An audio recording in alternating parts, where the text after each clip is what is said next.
Monthly update for May of 2012. We've been doing this now for many, many months, and it's very gratifying, and I want to thank you for your interest in coming.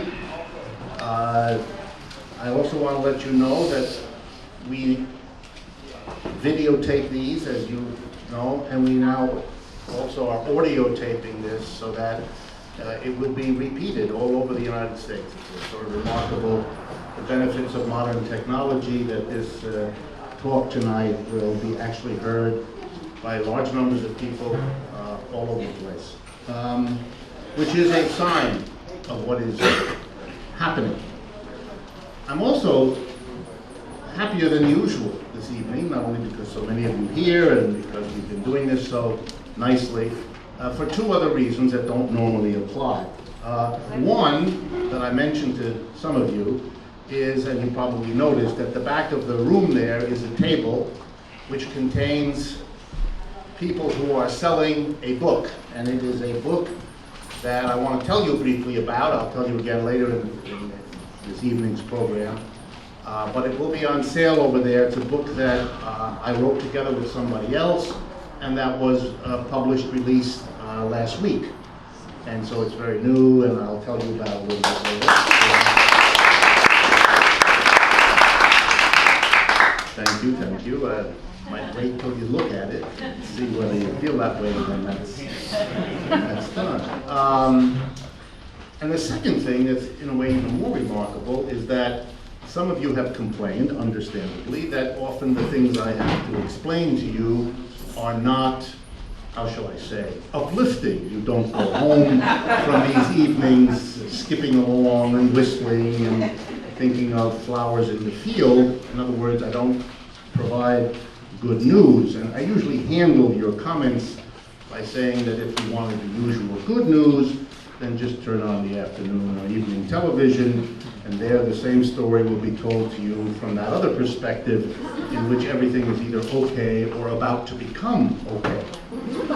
So imagine my surprise when it turns out that in May 2012, I'm going to be able, at least for part of this evening, to bring to you what is in many ways remarkably good news in its own way. And what I'm referring to, if you can't guess, are the results of elections on Sunday in France and in Greece, and also an earlier development that didn't get so much attention, which was the collapse of the Netherlands government a few days earlier. And I can also add tonight, and I will, the results of by-elections inside Germany, all of which point in the exact same direction. And I'm going to have something to say to you during the course of this evening about that. So this will be a more positively inflected presentation than you've become used to. I do need, however, to remind you, as I do from time to time, that I don't cause these events that I analyze. I really am just the messenger, and there's that very famous slogan you should always remember: don't shoot the messenger, even if he brings bad news. Okay. But to make sure that the world is still the way it has been as we've had these meetings, let's begin with the conditions here in the United States. And there are several points, things that have happened since our last monthly update that I want to go over with you. The first one has to do with arguably the single most important number, if you're going to pick one, about our economy that is available, and that is unemployment. Unemployment in the United States is a fine index of where things stand. Doesn't answer every question, but it's a good place to start. And let's go over. When this crisis began, officially, December of 2007, official start, the unemployment in the United States, simply counting those people, I'm going to go over that with you, who are looking for work and unable to find it, and say so to the government. You're going to see later why that's important. That number was 5%. 5%. So the crisis hits at a time of 5% unemployment. Over the year 2008, 2009, unemployment shoots up and eventually gets to 10%. It effectively doubles. Over the last year and a half, unemployment has come down to a little over 8%. But to describe 8%, that's what we have now, a little more than 8%, as a recovery is a use of language that is extreme. We haven't recovered. We haven't gotten halfway back to where we were before this crisis hit. That would be 7.5%, and we had 8+%. So there is no recovery, if by that you normally mean we have come back from where we were. We have not done that, and we're not close. And there is no prospect that that's going to happen anytime soon, where anytime soon means at least several years. So that's the first. Second, the Obama administration made a political decision late last year to work hard to bring the unemployment down a little bit, and then to hype that phenomena as a recovery. That was a dangerous decision to make, because it linked the president's claim to be an effective leader during a time of economic crisis to a number that might not bear that out. And that's where he stands now. The unemployment, which was shrinking, has stopped shrinking. Over the last 2 or 3 months, it basically hasn't changed at all. The latest numbers for the month of April are actually so bad that the number of new jobs created in April was less than the number of people entering the labor market, young people, for the first time. Which means not only that unemployment will not go down, it will go up. When you begin to look, as economists do, at the numbers in some detail, things get grimmer. First, I have to explain, I know some of you know this, but bear with me, how unemployment is calculated in the United States. It also varies from country to country, and it's actually varied here in the United States. It hasn't always been done the way I'm going to describe it's done now. Basically, the government makes a survey. It asks people the first question, there's 2 questions. First question, are you working? If your answer is yes, I'm working full-time, then you're considered employed. If you answer no, you are asked the second question. Are you looking for work now? If you answer yes, that is, you don't have a job and you are looking, then you're counted as an unemployed person. If you answer that second question, no, I'm not looking, you're not counted at all. So unemployment doesn't count all the people who have no job. Doesn't count the people who have no job, have been looking for several months, and simply said, to hell with it, I'm not looking anymore. Those people are considered to no longer be in the labor force. They're neither employed nor unemployed. Now, without doing the advanced mathematics, let me tell you what that means in terms of arithmetic.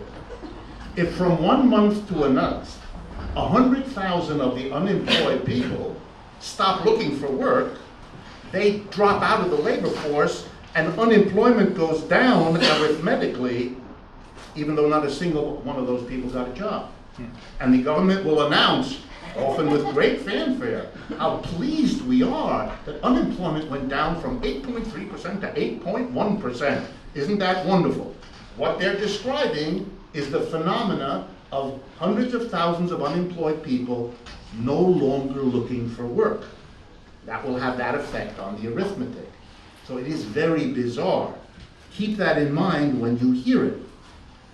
There has been such a turmoil about this that the Bureau of Labor Statistics, a major source of information about all this, actually keeps a whole bunch of unemployment statistics. And the one that I think myself, and many others do too, and not left-wingers or right-wingers, just lots of people who do this work, is what they call U-6. U for unemployment, number 6 out of a whole bunch of measurements. U-6 measures 3 groups of people.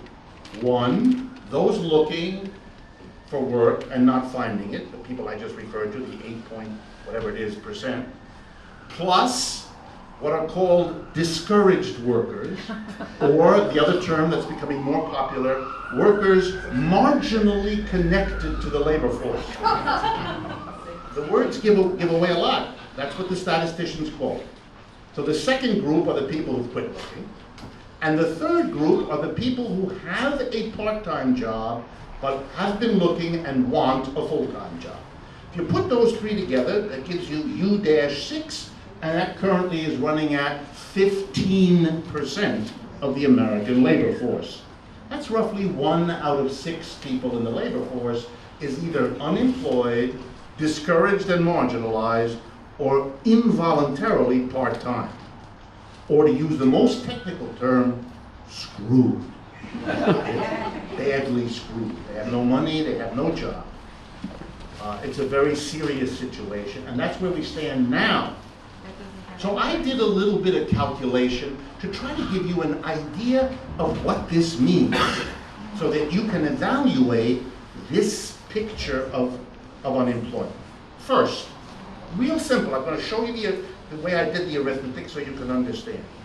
I'm going to use the rough percentage, 8%. Unemployment is actually higher than that, but 8%, that's what the government says. So I said to myself, let's see, how big is the American labor force? It's 155 million people. A little less than half the population is considered a labor force. So the labor force is 155 million, 8% are unemployed. Okay, do the arithmetic. 13 million people in the United States, 13 million people are unemployed. We're not counting the part-timers who don't want to be, and we're not counting all those discouraged workers. Just the ones looking and not finding. 13 million.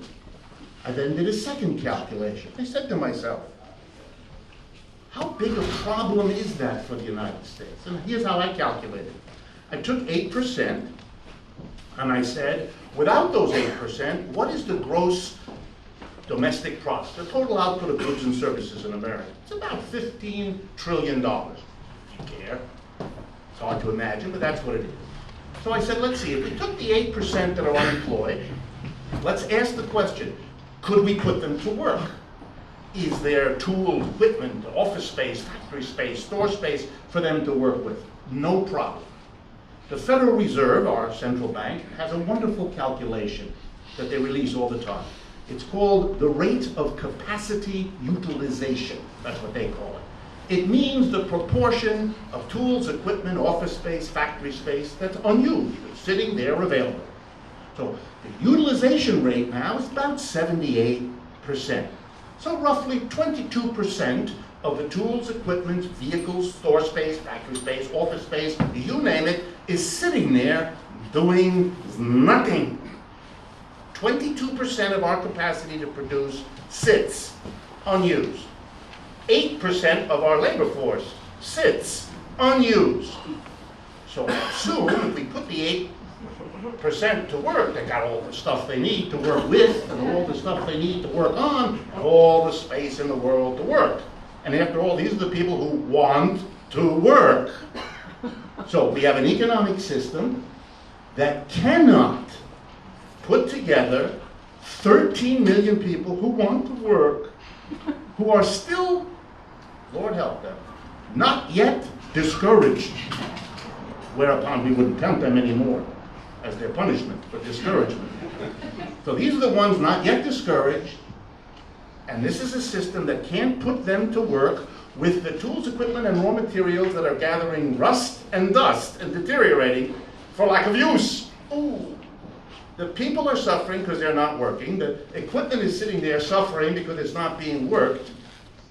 And we have an economic system that claims we don't have the wherewithal to rebuild our cities, redo our infrastructure, solve all of our social problems. But of course we could solve the problem. We just have to put the 8% who aren't working into the empty factories and offices to get them to work and to produce the output we would all be benefited by. But I wanted to get a measurement to tell you about that. So here's what I did. I said, if we put 8% of the unemployed people to work, we would get 8% more output because we know they have all the stuff they need to work with. So I did the arithmetic. 8% times the 15 trillion, which is what we have being produced now, that gets us an extra $1.5 trillion. So let's see what that amounts to. That's more than the total deficit of the United States this year. So if we put those people to work, our deficit goes to nothing. Think of the time that Paul Krugman would no longer need to spend discussing that topic, because we wouldn't have one. Think of all the Republicans with nothing to say, because there isn't this great deficit we have to worry about. But I thought that's still too abstract. So here's what I did. I took the 1.2, 1.5 trillion that we could have if we could put these people to work, and I divided it by the number of Americans there are, our population. And here's what it came out to. $3,750 per person. So every family of 4 in America, if we put those people to work, could be handed an extra $15,000 a year. That's what it's costing you and everybody else, that we have those people who are miserable in their unemployment, standing outside the empty factories that are rotting, that they can look at but can't work with, so that we all have $15,000 a year less than we could. Now, sometimes I work hard at criticizing the capitalist system. That's the best criticism there is. What kind of an economic system gets the loyalty of a population when it performs the way I just told you? And I promise you, I didn't make up any of those numbers.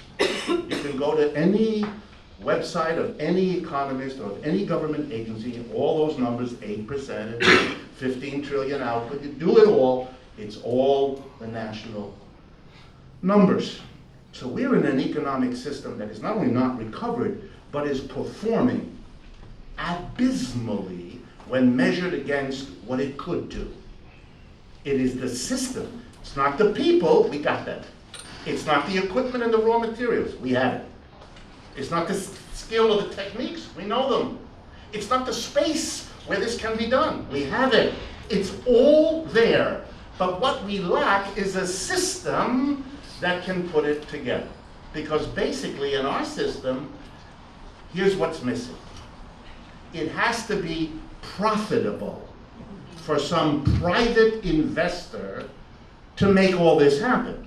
And so long as it isn't, they're not going to do it. And to the rest of us, who are therefore minus the 15,000 per family of 4 we could have, the statement is simple. You lose. And if you don't question the system, then you haven't paid much attention. Okay. So we don't have a recovery. We don't have an economy that's looking better. In fact, with the shrinkage of the drying up of unemployment, the prognosis for the next few months is at best stasis, stagnation. But it's highly likely that we will have a deterioration. And one of the things that may produce a deterioration in the United States are the events in Europe. So I'm going to turn now to those, and then we'll finish up by bringing back the impact on the United States of those events in Europe. So let's begin the context. Europe has been hit by the same global capitalist crisis that the United States has. Their unemployment across Europe, the average now is 10%. So it's almost 2% points higher than it is here in the United States. Before you get too excited, the New York Times is terribly excited about being able to point to Europe as being in worse shape than we are, a little historical reminder. In the first 2 years of this crisis, 2008 and 2009, the shoe was on the other foot. The United States was in worse shape than Europe was. So this is a moving phenomena. Think of it as a kind of illness that pops up here 1 year on your elbow, and the next year on your knee, and the next year on your ankle. You can get real excited in favor of your ankle 1 year and your knee the next, but you're missing the point. This is a global crisis that will show up now here, now there. In the last couple of years, it has shown up heavily in Europe. But stop. Not in all of Europe. Not at all. And I have to comment on this because things are said here in the United States that are, even for our country, whose standards of how should I be, I'm trying to be polite here, whose standard of accuracy is not elevated. Even for us, it's extraordinary. So, for example, excited conservative economists say, see, Europe's unemployment is higher. And that just goes to show you, when you have a social safety net as generous as the Europeans, you get this terrible unemployment. Conclusion, take away the social benefits and you'll be better off. Well, let's look just carefully. Is unemployment evenly spread across Europe, this 10% for Europe? And the answer is, oh no, not at all. Not even close. Let's begin with the worst case. Spain, an important country, a big country in Europe, one of the bigger ones. The unemployment in Spain right now as we speak is 25%. That's the level of unemployment it was at the worst time of the Depression in the United States, 1933. At the bottom, at the worst moment of the Great Depression, it was 25%. That's Spain now. Unemployment in Greece, 20%, 21%. However, in Germany, unemployment has been, across most of this crisis, falling. It's less now than it was at the beginning. Germany is doing wonderfully.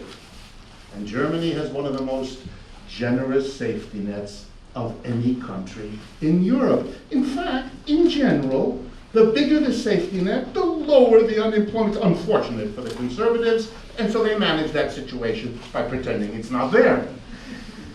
And by talking about Europe in some general way. Not the case. The Germans have a very elaborate safety net. The Germans are probably the most advanced, together with the Scandinavian countries and Netherlands, in terms of providing protections for working people, subsidies for working people, a national health service, although all European countries have that, subsidized public education, and so forth. But there is absolutely no basis, none, zero, for suggesting that you're better off in terms of unemployment by not offering people social benefits. None. So don't let anybody do that. But having said that, Europe is in a lot of trouble, particularly the southern part of Europe and the eastern part of Europe and the most western part. If that sounds like a lot of Europe, it is. It's the center that has actually done the best, the north and the center. Scandinavia, the Low Countries, Germany, and France. But if you want real trouble, then it's not just Spain and Greece. I know there's another mentality that thinks if it's warm someplace, then people don't work anymore, things like that, and none of that works. Ireland is an economic basket case. Hungary is an economic basket case. Portugal is a serious problem, and more and more and more. Those three little countries, Latvia, Lithuania, and Estonia, we don't even look at them anymore because the statistics are so awful. So there's a lot of problems in Europe. Second point. Those problems have been handled in a particular way. The problem of unemployment, the problem of a shrinking demand for goods and services, the problem of workers getting laid off. Not in the same amount in each of these countries, as I just told you, but it's happening.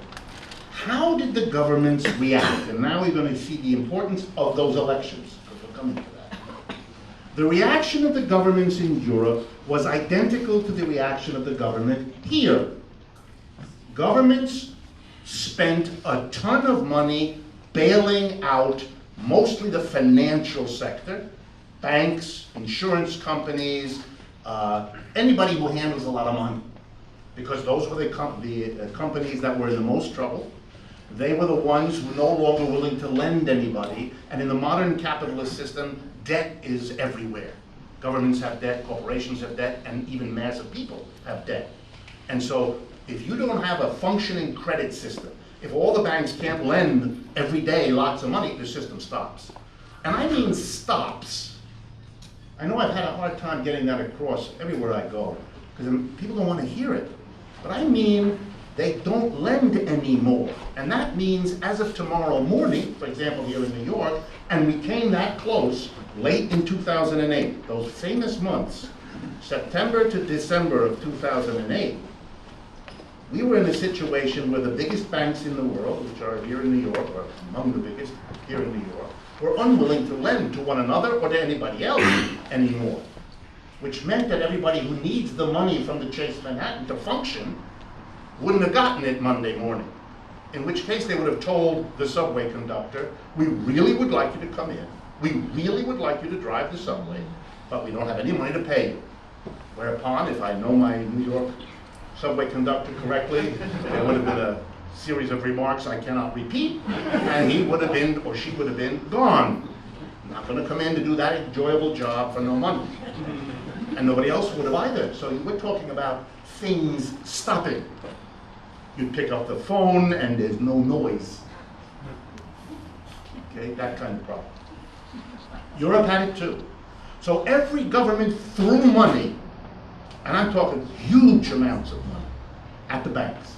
They lent them the money, they gave them the money, they invested in the bank, whatever it took, money had to go in there. When that wasn't enough, and it quickly proved not to be enough, the governments had to take a second step. They had to guarantee the debts of all the banks. They basically said, go ahead to everybody, lend to that bank, because even if they can't pay you back, we will. We, the government. And so they had to raise huge amounts of money. These things we're going to call, for lack of a better term, and it's in the press, bailouts. The governments bailed out large corporations, especially financial, but not only financial. Just like here in the United States, we mainly bailed out the big financial companies, but we also bailed out General Motors. The United States still owns General, the government is the largest shareholder. The General Motors is a socialized enterprise. We did what we thought was terrible when the Soviet Union did. That's what we did, and we still do it. We took over the largest insurance company in the world, AIG, which the government still owns. Or to say it differently, you own it. And you should feel better about that. So the government's bailed out. So the next question, you'll see where this goes with the elections. Where did the government get the money? There's really only three ways for a government ever to raise money to do anything, especially to raise a ton of money, which it took in a very short time to get us out of this jam. First, the government can tax people. This would make a government that's already unpopular, that's already bailing out the richest crooks there are, announce to the mass of people, not only is the economy collapsing, that you didn't have anything to do with, and threatening everything about your life, but we're going to help the richest people who need it the least, and you're going to pay for it. This is a recipe for something to have happened back in 2009. That only happened last Sunday. It took a long time. So the governments didn't do that. Nowhere did the governments raise the money for bailing out a collapsed capitalism by taxing people. Right? That's one way the government could have done it, didn't do it. Second, the government could, it's complicated, but it's not hard, print the money. Just print it. Well, the government has the right. In all European countries and in the United States, the government here has the right to print the money. The Federal Reserve is the agency of the government that controls the money supply. Those 12 people sitting in Washington, led by Mr. Bernanke, sit around the table, they have a conversation about what the money supply is in the country, and if they think we need more money, like for example, our economy is falling into the toilet, they can make the decision to print more money. How much more? There's no limit. They can print or increase the money supply as they see fit. Do they have to get the president's agreement? No. Do they have to get the Congress to agree? No. The 12 people in the room, whose names I would guess most of you do not know, have that power. The problem is, you can do that, and by the way, the United States government did that. Lots of it. We've increased the money supply in the United States very dramatically in the last few years to help cope with it. But there's always a risk that if that money, which you create and you pump into the banking system, if that ever gets lent by those bankers to people who start to want to spend it, then prices can go crazy real fast. Suppose the people who get all that extra money want to buy real things with it. Land, apartment buildings, water resources, goods and services. They can drive up the price. To make a long story short, when you print a lot of money, especially a lot in a short time, the risk of an inflation becomes serious, and that frightens all kinds of people and businesses. So the government can't go too far, too fast in that kind of situation. Okay, but if it has to spend a lot of money, if it dare not raise the taxes, and if it cannot go beyond a certain point in printing the money, there's only one way left. They have to borrow the money. And that's what was done by most of the governments in Europe and in the United States. So, country after country, starting in 2008, started borrowing massive amounts of money to bail themselves out from a collapsed capitalism.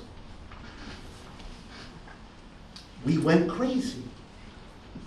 We borrowed, and when the government borrows, it means it's spending more money than it's taking in taxes. That's why it has to borrow. It had suddenly big expenses to bail out the defunct economy. It couldn't raise taxes, we just went through that, so it borrowed. That's called a deficit. The deficit is the amount you borrow over the taxes that are coming in to sustain a spending program. So the governments borrowed. Suddenly, every government borrowed a lot of money, and the debts of every country went crazy. Here's what didn't happen in the last 4 years. We didn't start paying public employees bigger pensions. Not at all. We didn't start spending more on social programs. Not at all. The reason we have deficits is really simple and obvious. Capitalism hit the fan. Clever line, don't you think? Yes. Capitalism hit the fan, and to bail it out, the governments borrowed. There's no mystery. And so the national debts everywhere went up. And why is that a problem? Well, let's see. Governments borrow. But if a government borrows, then somebody has to lend to the government, don't they? Can't borrow if there isn't a lender. So the governments that had to borrow had to go to whoever it is you borrow from when you're a government. And guess what that is? Banks, insurance companies, large corporations, and rich people. For example, I won't embarrass you, but I would imagine that it's relatively rare in your life that you had a knock on your door, you open the door, and a person is there saying, "Hello, I'm from the government, I'd like to borrow something." So you haven't had this experience, that's because you're not rich. If you had been rich, you would have known what I was talking about. If you're wealthy, you get treasury securities. That's what this is called. You get a little piece of paper from the government, which is an IOU. You lend to them, they give you this piece of paper. Okay? So the governments borrowed. They borrowed like there's no tomorrow. And every lender, every bank, every insurance company was in heaven. They had all these governments borrowing, and they began to say to themselves, "Oh, this is great. Wait a minute.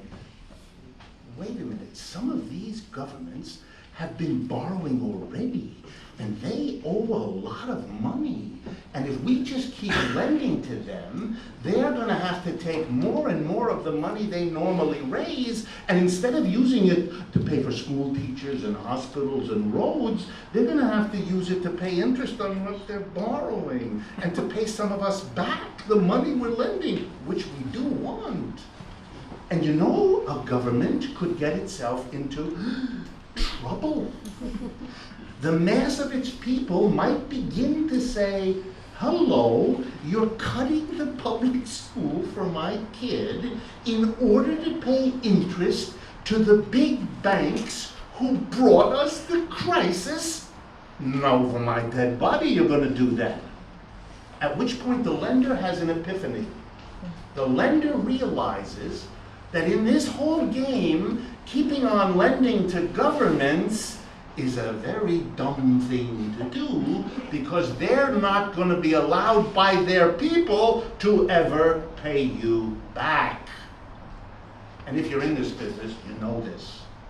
You know that there are governments defaulting on their debts all the time. I'm going to give you an example, just so you know. One of the most spectacular government refusals to pay debt happened in a country that has been the fastest growing economy in all of Latin America, Argentina. 12 years ago, the Argentinian economy collapsed. This periodically happens in many countries in Latin America, and this was Argentina's turn. They fell apart. And they fell apart in a really bad way because they had huge debts that they had borrowed their government, but their economy was in such terrible shape that it was really very hard to pay that money back. So the leadership of the government announced one nice morning, we're not paying it. And to all the big banks around the world, including many American banks, they said, have a very nice day.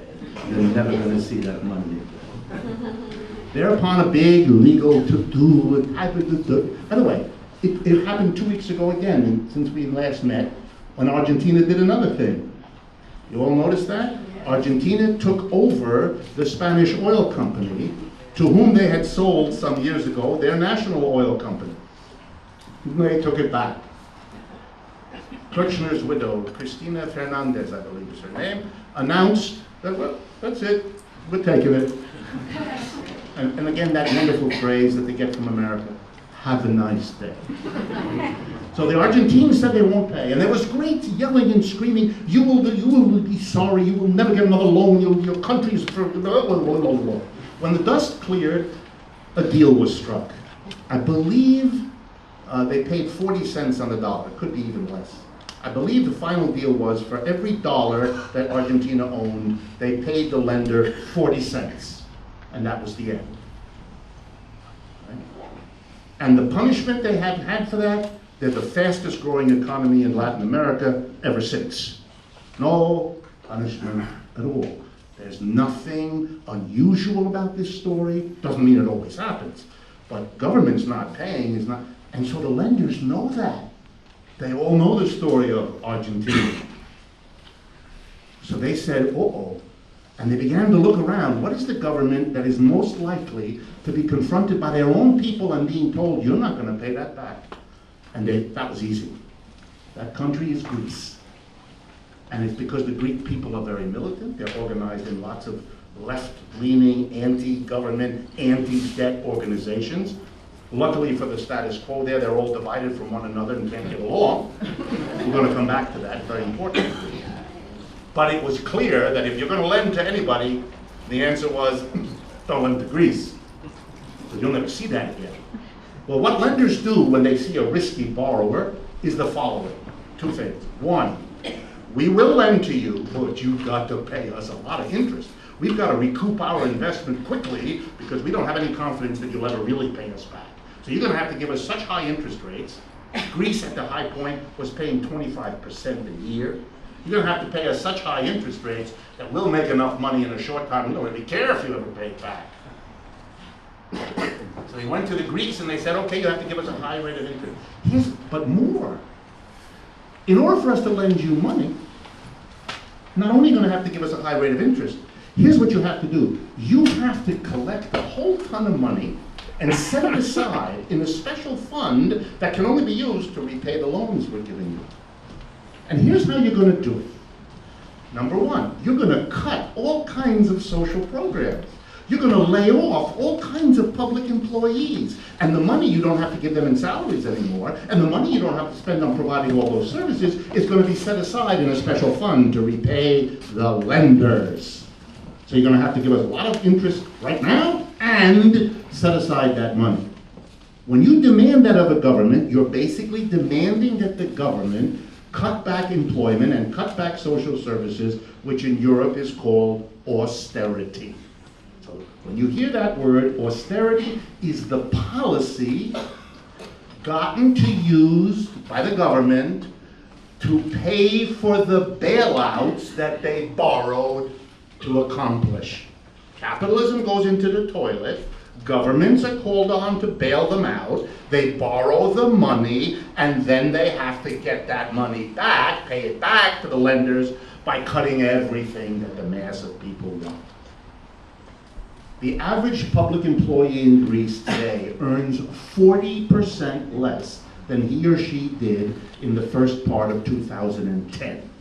So 40, just in case you're wondering how bad this can get, that's how bad.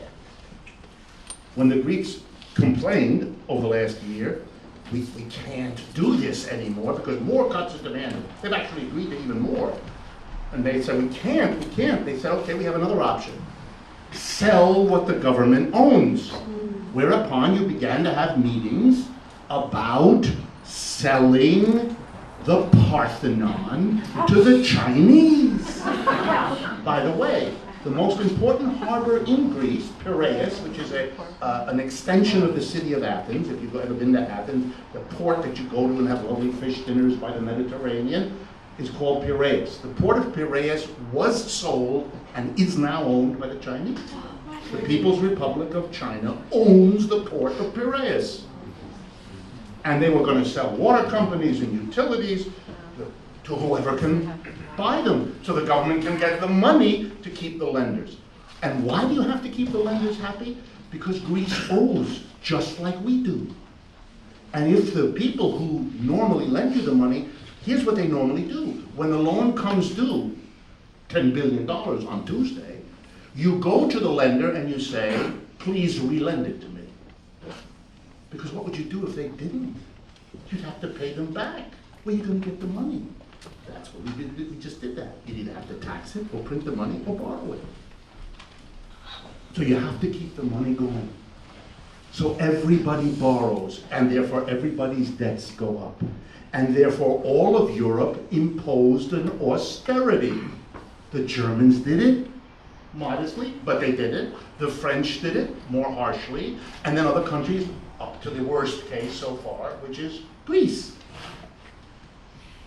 And this was the way it was supposed to be solved. And I mean that. This is the most important thing. This was a solution to the problem. Why? Because by austerity, the government could get all the money it no longer needed to pay those public employees. It no longer needed to provide public services.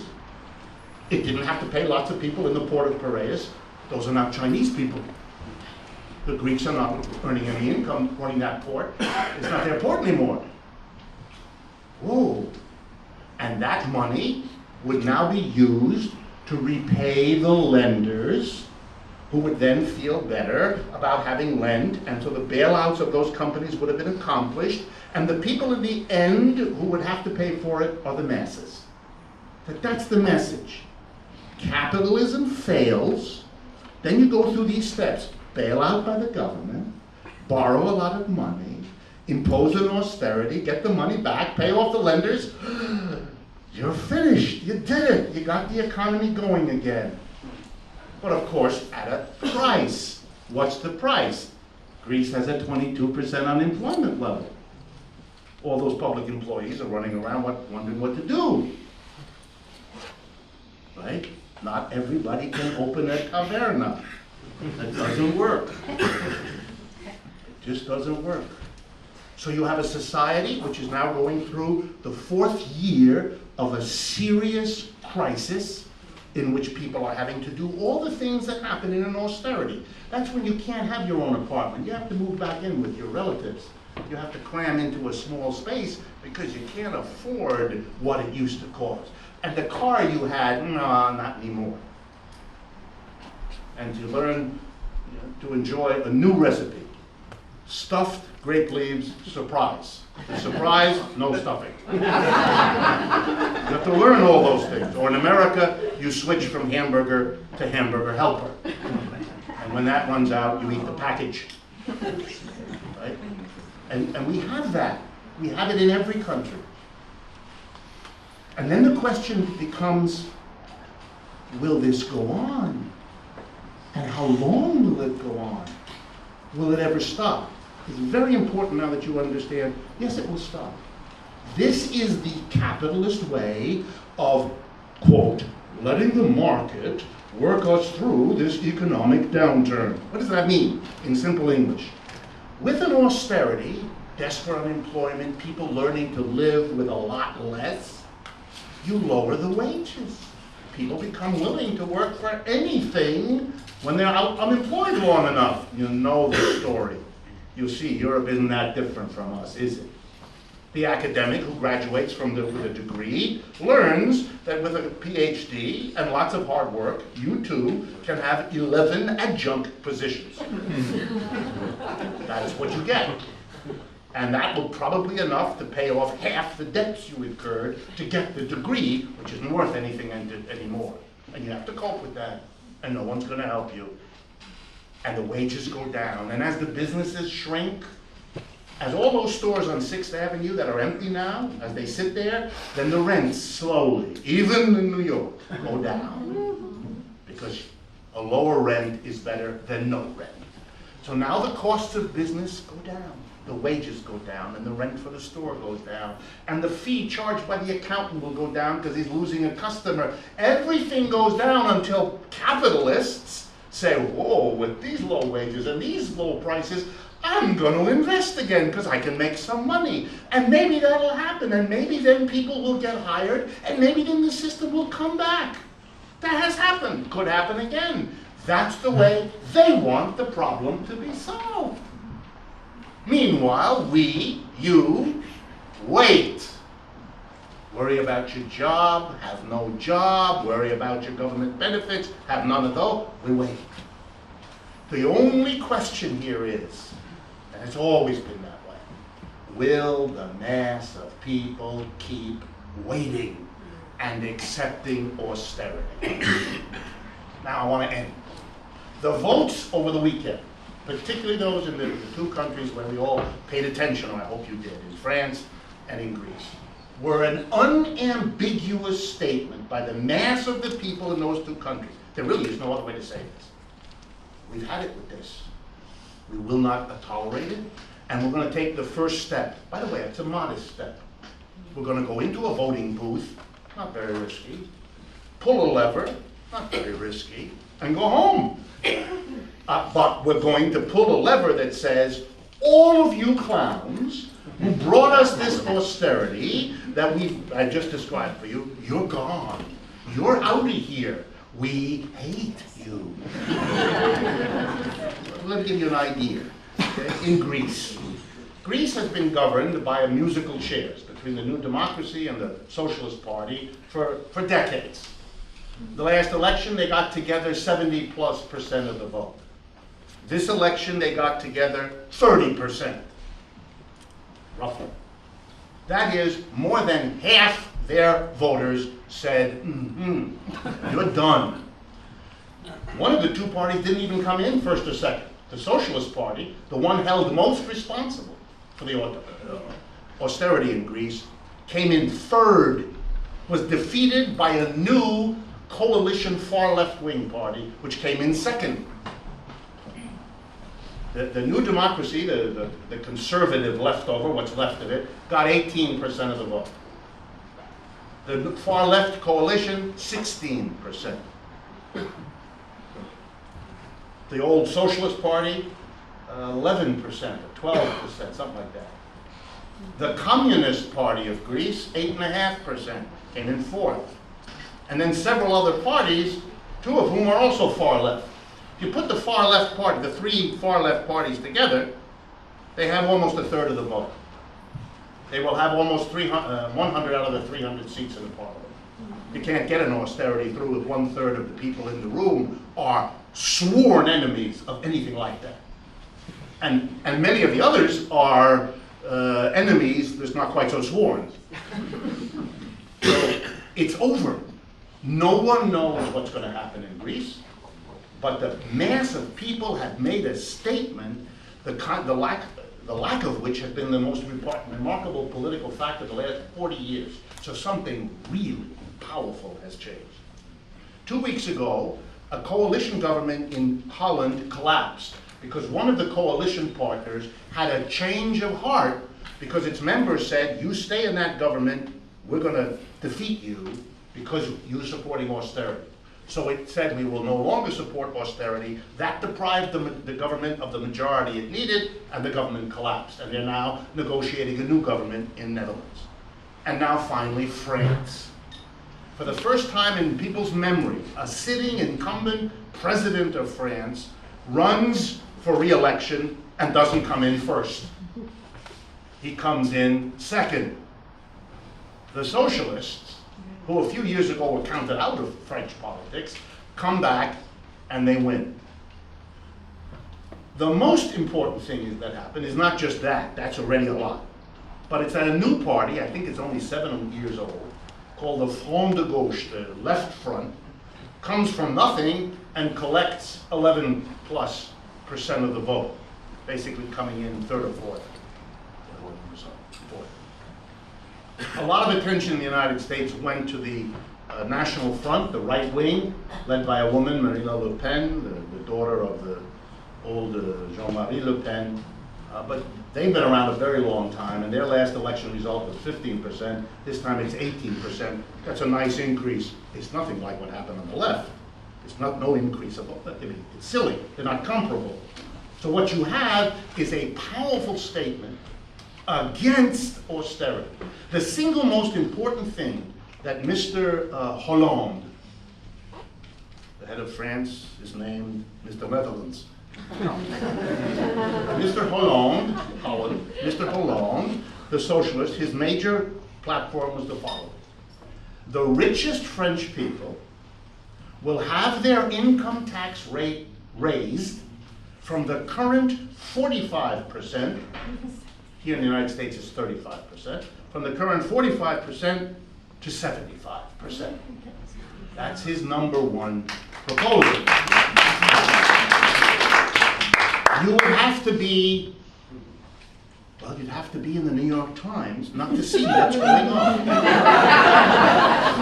This is a massive vote against austerity.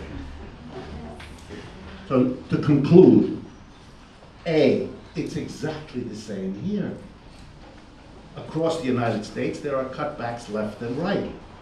This week's Chronicle of Higher Education, it's the basic newspaper for academics in this country about what's going on in the university, has a stunning story.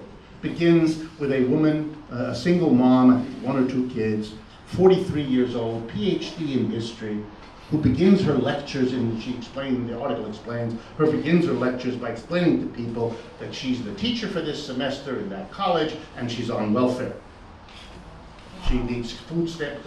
She's an adjunct with her PhD, and that's what and then the article goes on to give lots of other examples of basically the same situation. So we are having a problem. We're not creating academic jobs, we're not paying people properly, we are making a whole generation of college students, and this may become the most explosive issue in this country. Each country has its own.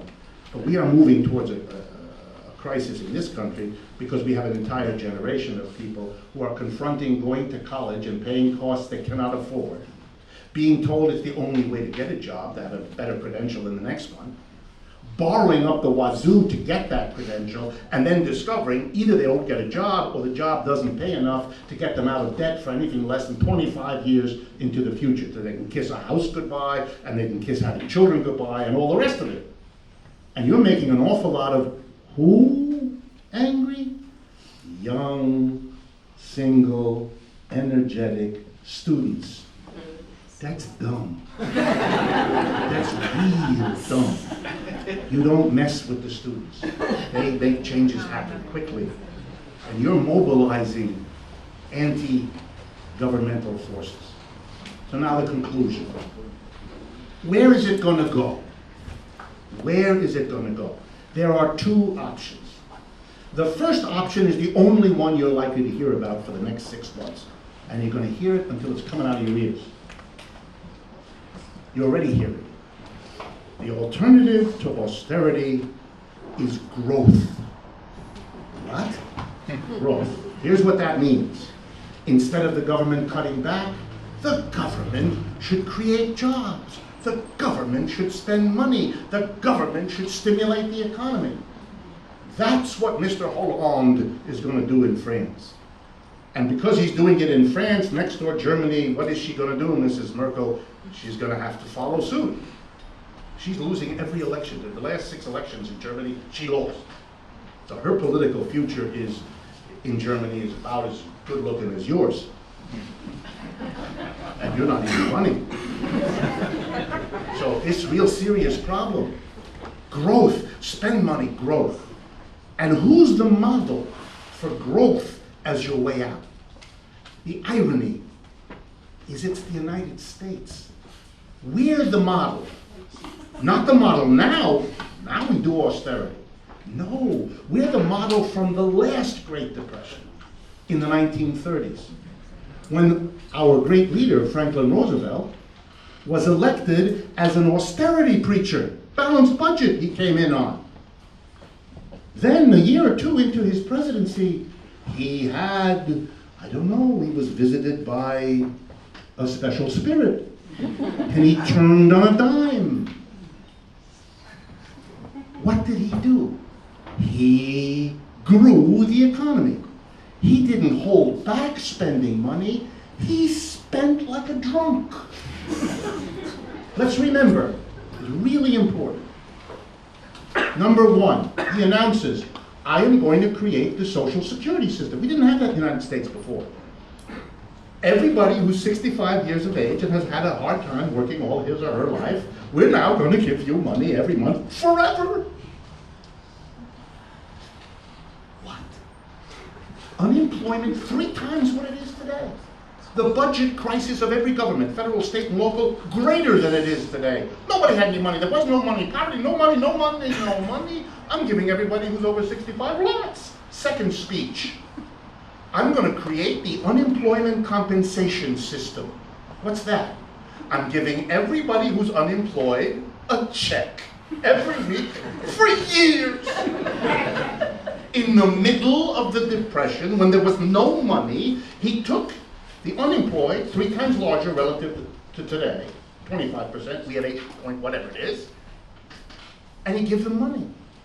And then the third step, he goes on the radio and television. I've told you this before, but you've got to see it in this context. And he says to the American people, Roosevelt does, if the private sector of America is unable or unwilling to hire the millions of people who want a job, and we have all this capacity not being used, and we need the output because we're starving, there's no option but for the government to do it. And between 1934 and 1941, in the midst of the greatest depression our economy has ever had, when there was no money, he created and filled 12.5 million jobs. He gave every old person money, he gave the unemployed money, and he gave all the unemployed who could stand up a job, where he paid them pretty well. Wow. And the economy did really much better. It never got quite out of the Depression, but it sure got it easier. And it taught everybody a lesson. The solution is to put everybody back to work. And the government is the only agent that can do it. But we can't quite get it done now because we haven't got something that will overcome the opposition of the business community to having the government playing such a big role. It scares them. How do we have something where the government can hire everybody or the business community won't oppose it? What can we do so they can't oppose it? How could we have something that will allow the government to hire everybody? Answer, war. World War II. We hired everybody. End of problem. We solved the Great Depression by putting half of the remaining unemployed in a uniform and giving the other half the jobs making the uniform. Problem solved. No more unemployed. So the solution now is to do that. That's what's being discovered. But there's an alternative solution that comes out of this same story, and this is the last point for today. Why did Roosevelt do that? Why? Why has no one done it now for the last 5 years? We're in the 5th year of this crisis, and it got real bad real quick. So it's been real bad a long time. Why did he do it then, and why has no one done it now? And there the elections yesterday give us the answer. The reason Roosevelt did it had nothing to do with getting out of a crisis. The reason he did it was he had a real powerful threat on his hands. There were social forces that were saying, we got another agenda. We're not into this, austerity or growth. We're not willing to live in this system. Who were they in the 1930s? Number one, the CIO, led by John L. Lewis, the leader of the Mine Workers Union. We had the greatest trade union organizing drive in the history of the United States. We've never had anything like it before. We've never had anything like it since. Millions of people joined militant trade unions. We had powerful socialist parties, multiple, more than one, here in the United States, and a powerful communist party. And the communists and the socialists were heavily involved in the CIO, so it was nicely coordinated. And they went to Roosevelt and they said, it isn't just that we have a crisis and a depression. They went to him with the kind of message that socialists and communists and unionists in those days thought were reasonable. And it went like this, to use the technical term. Capitalism sucks. We don't want it anymore. We want to change the whole thing because this system produced this disaster. We don't want it. We want a fundamental change. Freaked Mr. Roosevelt out. Freaked all his advisors out. They quickly realized they got to do something dramatic, and they did it. Roosevelt went to the rich and the corporations, and he said to them, you see those demonstrators? By the way, New York was a center for that. There were demonstrations in Union Square and Lower Manhattan and in Central Park. I mean, amazing. If you go back and look at the footage and the photographs from that time, they're remarkable. But they have them all over the country. Roosevelt went to the rich and the corporations. You see those people? They don't just want bread and they don't just want jobs. They want your job. They want to change everything. You better give, here we go now, you better give me a lot of money to take care of these people or else game is over. He convinced roughly half of them to do it. They could see the same demonstrators. They were scared. The game was over. So they gave him the money. Good, he said. Now I got half the deal. Then he went to the CIO, Sidney Hillman, and the socialists and the communists, and he said, I got a deal for you. I'm going to put the unemployed back to work. I'm going to save you from the disaster of taking care of elderly parents you can't afford to take care of. I'm going to give you Social Security. And I'm going to give you I'm going to give you what you never dreamed. But here's the deal. Cut that crap about capitalism. I don't want to hear that anymore. The system is sacrosanct. You give up your anti-capitalism, I'll give you care. I'll give you a job, I'll give you income. That's the deal. And if you don't take it, there's going to be a civil war in this country. And we're going to kill a lot of you. Whoa. And what did he tell the rich he had to persuade? You better give me money or they're going to kill you. And the deal was done. The unionists, the socialists, and the communists, with some exceptions, agreed. They forgot the socialism. They forgot the anti-capitalism. They redefined socialism to be social welfare, employment, social security, benefits, protects, all that. Don't change the fundamental. Leave the board of directors the way it is. Leave the shareholder. Leave the company as it is. But protect people. Give them a good deal. That became socialism. In Europe, it's called social democracy. Here it became social, or even communism. Were there socialists and communists who didn't go for that? Of course there were. Just like there were businesses who didn't go for Roosevelt's threat, who wanted to hang tough. But Roosevelt cut the deal. And was the deal workable? Yeah. Roosevelt was re-elected President of the United States 4 consecutive times. He was the most popular president in the history of this country. No one has ever come close. So when someone says you couldn't do that, that'll never work politically, bullshit. It's the best political gambit there is. Certainly the best one any American president ever pulled off. But what was given up is the punchline. You gave up a change of the system. So once you got the country out of the crisis, once war employment and war production put everybody back to work, and we got the system going again, the boards of directors and the major shareholders did what in the last 50 years? They systematically took back everything that was done.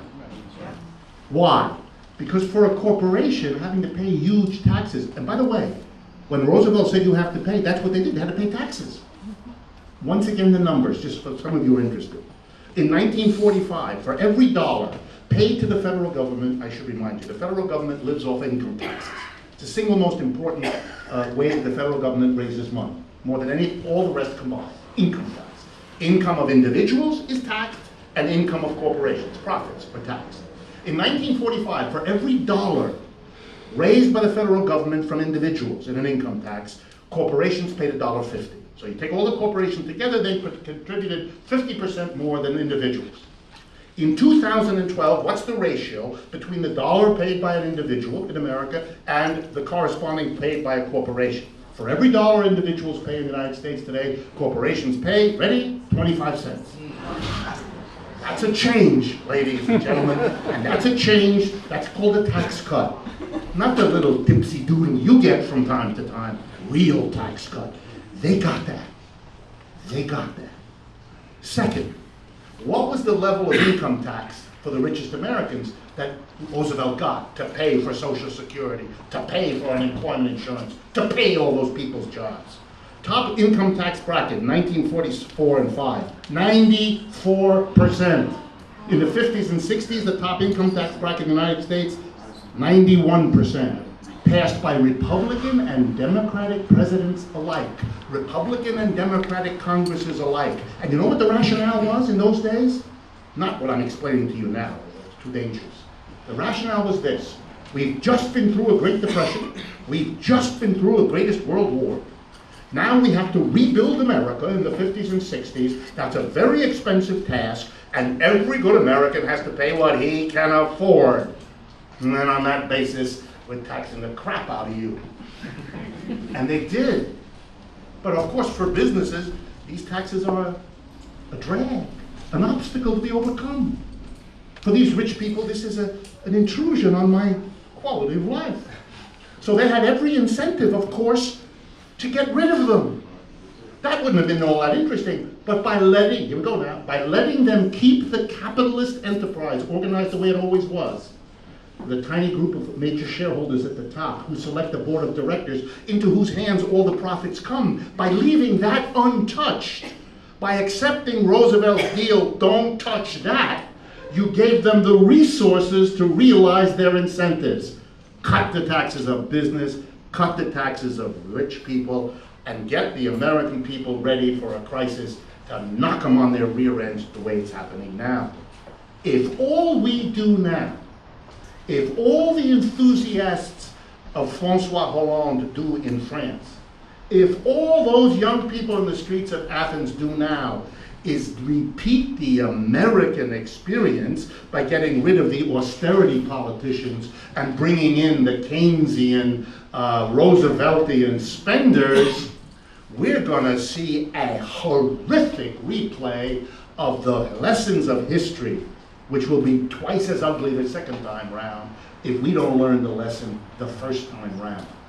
We left in place the people who have taken away from the American society every one of the protections, regulations, high taxes that were won in those days.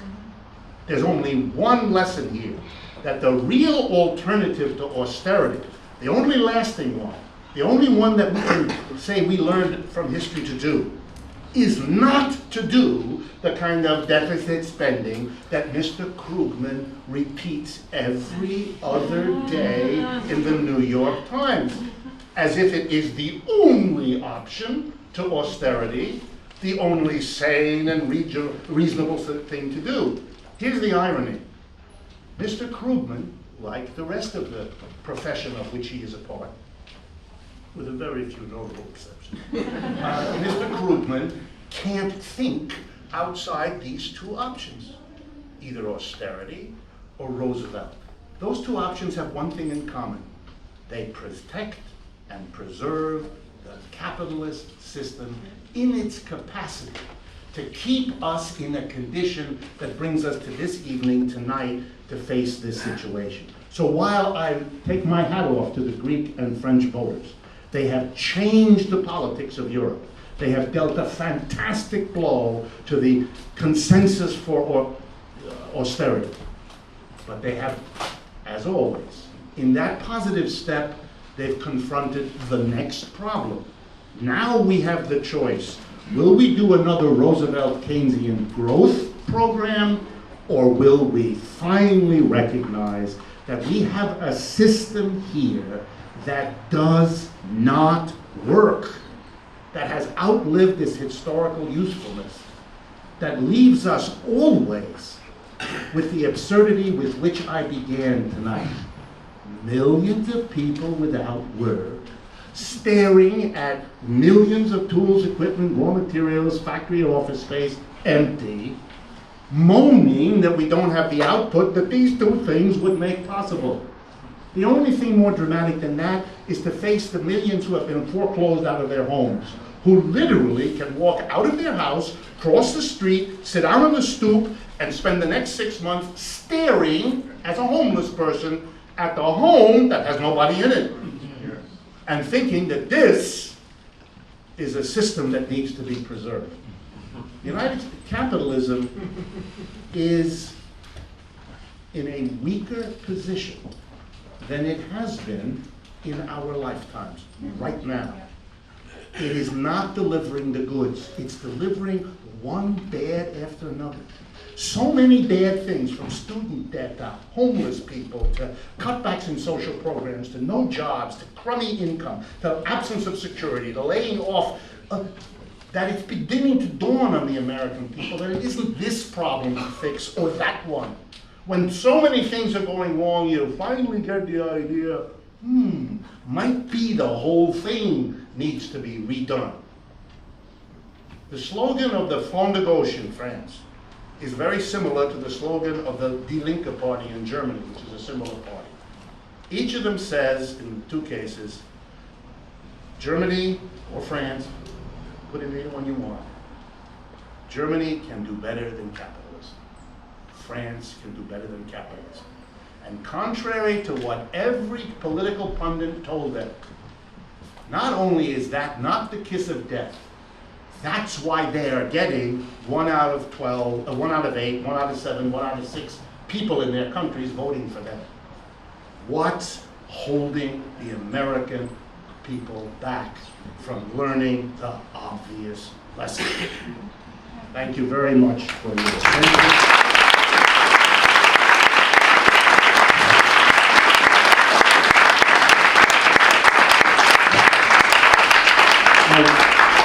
I really did not mean to make this quite the rousing speech that it ended up being. On the other hand, we are in the midst of historic shifts, and in a sense, we ought to celebrate it. That something is going on, isn't there, Mr. Jones? And you don't quite know what it is, as Bob Dylan has told us. You're of course free to go, but I would like to invite you, if you're interested, to go to the back of the room and get a copy of this book. I want to very briefly close by describing it to you. It's called Occupy the Economy, Challenging Capitalism. Here's how this book was born. There is a gentleman, some of you may know him, David Barsamian, who has a thing called alternative radio. I'm not sure exactly which. Alternative. What? Alternative. Alternative radio, based in Colorado, I believe in Boulder, Colorado. He produces and has for many years alternative programming in public affairs and social issues, distributes them all over the country. There are hundreds of stations that run these programs. He approached me to do some interviews for this project of his, and I did it. We did 3 long sit-down interviews, one in Santa Fe, New Mexico in September, another one here in New York in December, and another one here in New York, I believe in February, at the end of January. They were broadcast, they had a very good response, and so the City Lights bookstore, some of you know what that is, in San Francisco, the home of Ginsberg and Ferlinghetti and all of that, the big poets. They actually have a publishing house as well as that bookstore, and they've been going for quite some years. They wanted to put the book out, they wanted to transcribe these interviews and have them as a book, and basically make them available to the entire Occupy movement, because it's an easy, accessible, conversational way to get into the analysis of what this crisis is, what the kinds of issues are we've talked about tonight. So it's meant to be easily readable, kind of being the fly on the wall in an interview situation. If you're at all interested, go back there, and I'm going to go back and sign copies if you'd like to. Thank you very much, and I hope to see you again.